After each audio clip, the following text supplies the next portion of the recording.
Regardez-moi bien. Est-ce que j'ai une tête de briseuse de cœur? J'avais 25 ans, j'étais pacsée, j'avais une vie réglée comme du papier à musique.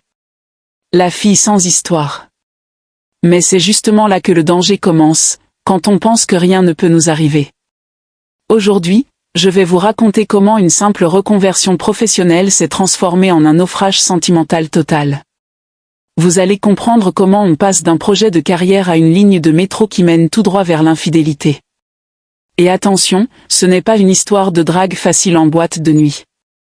C'est l'histoire d'un homme de 40 ans qui a su lire en moi ce que mon propre compagnon ne voyait plus.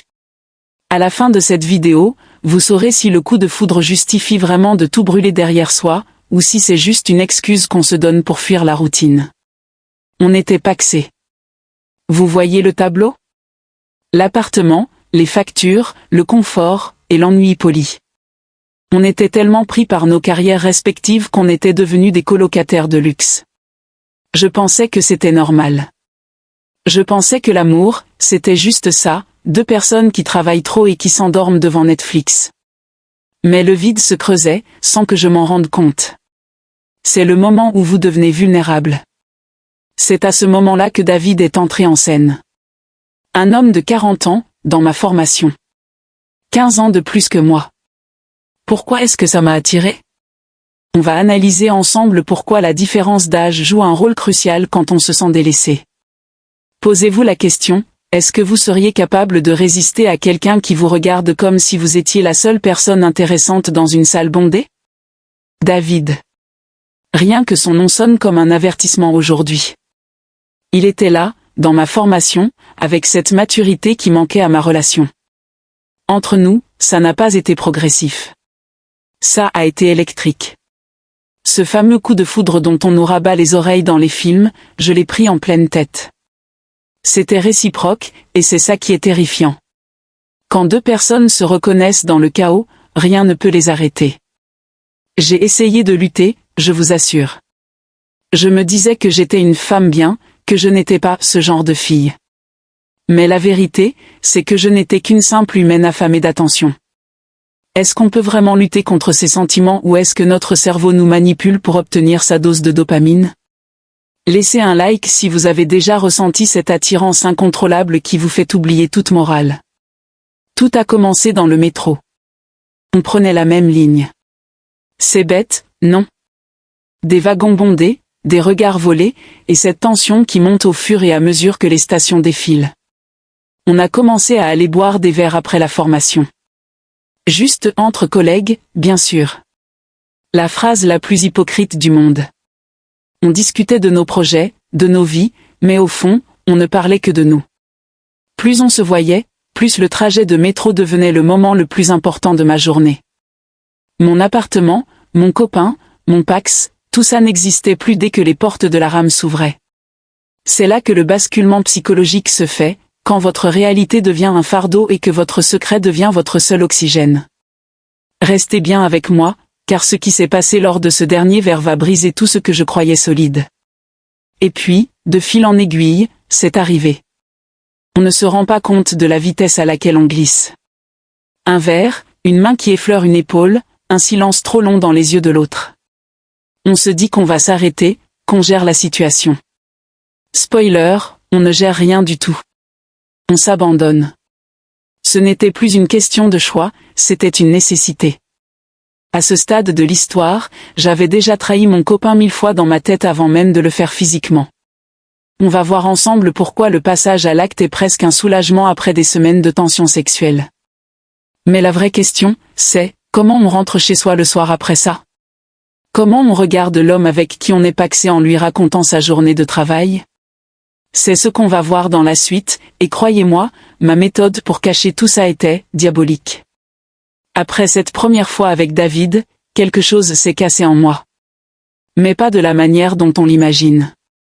Je ne me sentais pas coupable, je me sentais vivante. C'est le grand tabou de l'infidélité, l'excitation du secret. On devient des agents secrets de notre propre vie. Je rentrais chez moi, je retrouvais mon copain, et je jouais le rôle de la compagne idéale tout en ayant encore le parfum de David sur la peau. C'est une forme de drogue psychologique. Plus le mensonge est gros, plus le shoot d'adrénaline est puissant. J'ai commencé à inventer des réunions tardives, des dossiers urgents à boucler. David, lui, gérait ça avec une aisance déconcertante. Ses 40 ans lui donnaient une sorte de calme olympien face au danger, ce qui me fascinait encore plus. Mais attention, le risque finit toujours par se retourner contre vous. Est-ce qu'on peut vraiment aimer deux personnes à la fois, ou est-ce qu'on aime juste la version de soi-même qu'on découvre dans le regard de l'autre? On en débat juste après. Forcément, le jeu des comparaisons a commencé.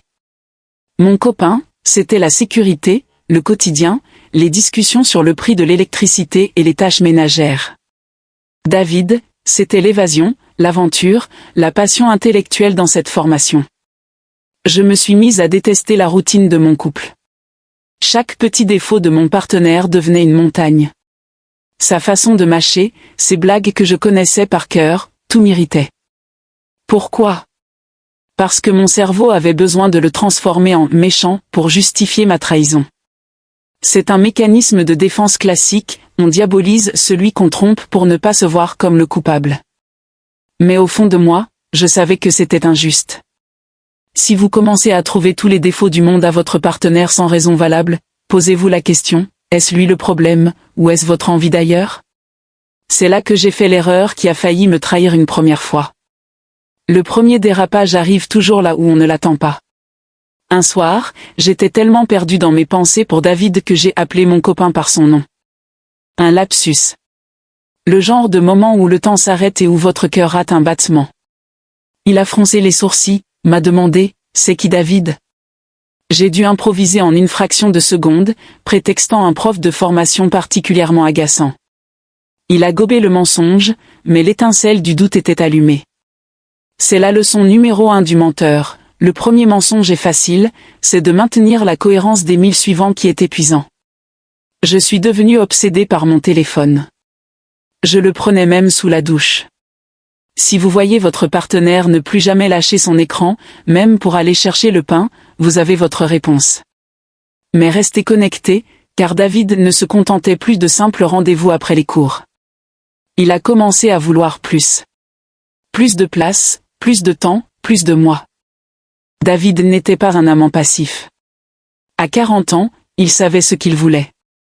Il a commencé à me mettre une pression invisible. Il ne me demandait pas de quitter mon copain, non, il faisait pire, il me montrait ce que ma vie pourrait être avec un homme mature comme lui. Il m'emmenait dans des endroits où mon copain ne m'aurait jamais conduite, il me parlait de projets que je n'aurais jamais osé rêver. Je me sentais comme une enfant gâtée. Mais c'était une forme d'emprise. Je perdais mon autonomie de pensée. J'étais devenue dépendante de ses messages, de ses appels. Pendant ce temps, mon copain continuait de construire notre futur, de parler de mariage, de projets de maison. Chaque mot qu'il prononçait sur l'avenir était comme une flèche dans mon dos. Est-ce que c'est possible de revenir en arrière quand on a goûté à une autre vie? Abonnez-vous si vous voulez comprendre le mécanisme de l'emprise amoureuse, parce que ce que je vais vous révéler sur le comportement de David va diviser les avis. On arrive à la 10e minute et je dois vous poser une question, jusqu'où iriez-vous par amour, ou par désir? J'étais déchiré entre deux mondes. D'un côté, le confort d'un Pax et d'une relation stable, de l'autre, le feu d'un coup de foudre avec un homme qui me faisait redécouvrir qui j'étais à 25 ans. Je ne dormais plus. Je maigrissais. Mon entourage commençait à me demander si j'étais malade. La vérité, c'est que je mourais de l'intérieur sous le poids de la duplicité. C'est à ce moment-là que j'ai compris que je ne pouvais plus continuer. Il fallait que je fasse un choix. Mais comment choisir entre la sécurité et la passion? Comment quitter quelqu'un qui n'a rien fait de mal? C'est là que David m'a proposé quelque chose d'impensable. Un week-end entier. Loin de tout. Le moment de vérité. Si vous voulez savoir ce qu'il s'est passé durant ce week-end et comment mon copain a failli tout découvrir à cause d'un simple ticket de carte bleue, la suite arrive tout de suite. David m'a posé un ultimatum déguisé, on part 2 jours, juste nous deux. C'était la folie pure. Comment justifier une absence de 48 heures quand on vit sous le même toit qu'un homme qui vous fait confiance? J'ai inventé un séminaire de formation à l'autre bout du pays. Le mensonge était si bien rodé que j'ai presque fini par y croire moi-même. On est parti. Ce week-end a été une parenthèse enchantée, mais entachée par une angoisse permanente. Chaque fois que mon téléphone s'allumait avec un message de mon copain me disant « Tu me manques », j'avais envie de vomir. On mangeait dans des restaurants chics avec David, mais je gardais mes lunettes de soleil, terrifiée à l'idée de croiser une connaissance. C'est là qu'on réalise que l'infidélité, ce n'est pas de la liberté, c'est une cage dorée. On croit s'évader, mais on ne fait que construire sa propre cellule. Est-ce que le plaisir vaut vraiment ce stress qui vous ronge les entrailles? La réponse arrive plus vite que prévu. On dit que le diable se cache dans les détails. Pour moi, le diable s'est caché dans un ticket de carte bleue oublié au fond d'un sac. En rentrant de ce fameux séminaire, j'étais épuisé par le jeu d'acteur. Mon copain, toujours aussi attentionné, a voulu m'aider à vider mon sac de voyage. Mon sang n'a fait qu'un tour. J'ai arraché le sac de ses mains avec une violence qui ne me ressemblait pas. Le silence qui a suivi était plus lourd qu'une accusation. Il m'a regardé avec une tristesse infinie et m'a demandé « Qu'est-ce qui se passe avec toi ?» J'ai bafouillé une excuse sur la fatigue, le stress du nouveau boulot, mais le mal était fait. La fissure était là. Une fois qu'un homme commence à douter, il devient un détective malgré lui. C'est à ce moment précis que David a décidé de m'envoyer un message vocal.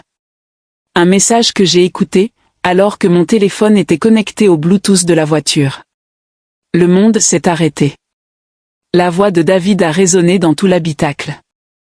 C'était incroyable ce week-end, j'ai hâte de te revoir. Mon copain a garé la voiture sur le bas-côté. Il n'a pas hurlé. Il n'a pas pleuré. Il a juste éteint le contact et a regardé droit devant lui. Cette réaction était 1000 fois pire qu'une scène de ménage. Il m'a posé une seule question, est-ce que tu l'aimes? Et là, j'ai réalisé l'horreur de ma situation.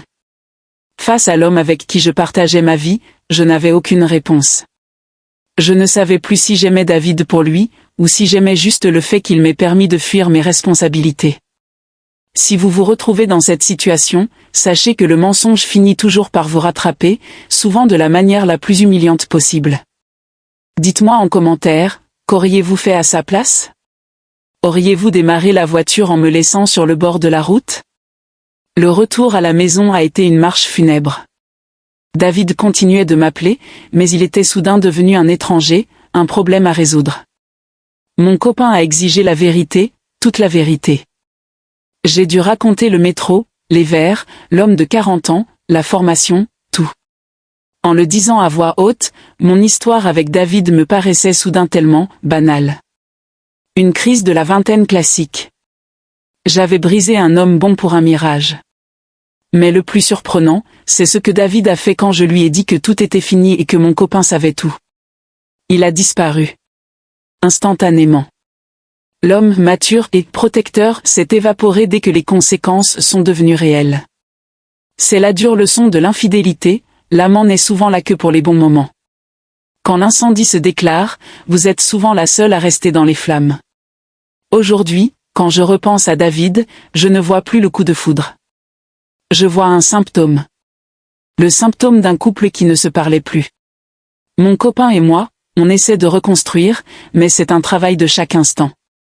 Le métro n'est plus jamais le même, les sorties entre collègues sont finies pour moi. J'ai gagné une leçon, mais j'ai perdu ma paix intérieure. Si vous êtes tenté par un David, demandez-vous si vous êtes prêt à payer le prix du billet de métro. Parce que le voyage coûte bien plus cher que ce qu'on imagine au début. Merci d'être resté jusqu'ici. Dans la prochaine vidéo, je vous montrerai les messages que David m'a envoyés 6 mois plus tard pour essayer de revenir, et la réponse mémorable de mon copain. Ne ratez pas ça, abonnez-vous et activez la cloche. On se retrouve très vite pour la suite de ce chaos.